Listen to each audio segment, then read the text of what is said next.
SC ST reservation के अंदर creamy layer concept लाने के लिए भारतीय जनता पार्टी के नेता और अधिवक्ता अश्वनी कुमार उपाध्याय द्वारा PIL दाखिल किया गया। इस PIL के सुनवाई के दौरान जब कोर्ट ने सरकार से उनकी राय मांगी तो सरकार ने कड़े तौर पर इसका विरोध जताते हुए कहा कि ST SC के अंदर ये जो क्रीमी लेयर है वो लागू नहीं हो सकता, क्योंकि ये सिर्फ आर्थिक रूप से आरक्षण नहीं दिया जा रहा है, ये जातिगत भेदभाव की वजह से आरक्षण दिया जा रहा है। इसमें किसी भी प्रकार का क्रीमी लेयर बर्दाश्त नहीं करेगी सरकार, ये उनका कड़ा सुझाव मिला।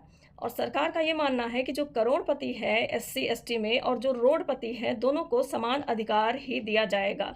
चाहे वो जो रोडपति है उन तक ये चीज़ मिल पाए या ना मिल पाए, ये क्रीमी लेयर यहाँ से SC ST के साथ नहीं हटाया जाएगा।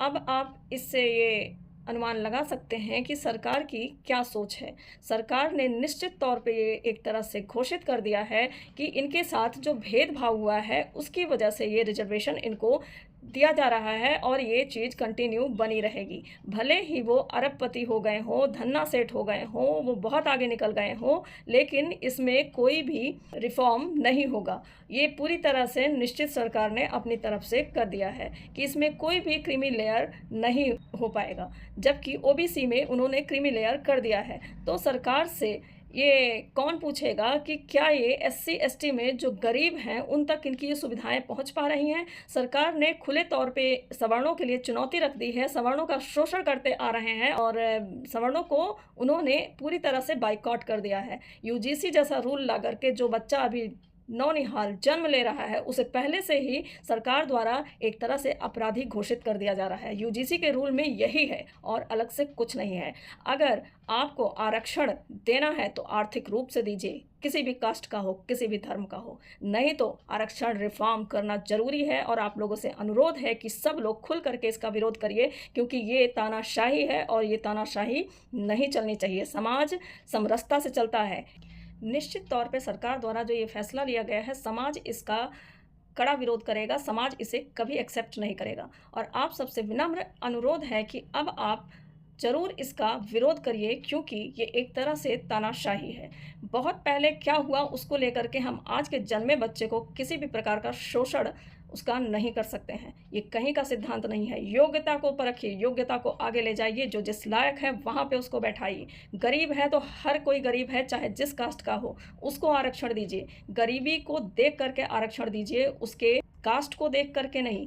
कास्ट कुछ भी हो, कोई भी हो, अगर वो गरीब है तो उसकी सहायता करिए, उसकी शिक्षा, उसकी चिकित्सा, उसकी यात्रा, सब कुछ निःशुल्क कर दीजिए। लेकिन भेदभाव मत रखिए, क्योंकि यहाँ भेदभाव पूर्वजों ने ना जाने किसने क्या रखा वो तो नहीं पता, लेकिन सामने प्रत्यक्ष रूप से प्रधानमंत्री का भेदभाव सभी को दिख रहा है। इसलिए आप लोगों से बहुत विनम्र निवेदन है कि इसका कड़े तौर पे विरोध करिए और UGC जैसे रूल को तुरंत हटने की ज़रूरत है, क्योंकि जो बच्चा अभी जन्म ले रहा है अगर वो सवर्ण है तो उसे उसी समय से वो ये घोषित हो जा रहा है कि वो अपराधी है।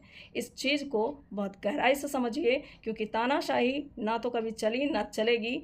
सच्चाई के साथ, समरसता के साथ, बिना किसी भेदभाव के कोई भी लोकतंत्र चलता है। उस चीज़ को आगे बढ़ाइए, तभी देश का भविष्य अच्छा रहेगा। स्वतंत्रता दिवस यही सिखाता है कि सच के साथ खड़े रहना ही सच्ची स्वतंत्रता है। और दुर्भाग्य, अगर गलत के साथ खड़े हैं तो वो देश के लिए सबसे बड़ा दुर्भाग्य होगा। राधे राधे, धन्यवाद। जय हिंद, जय भारत।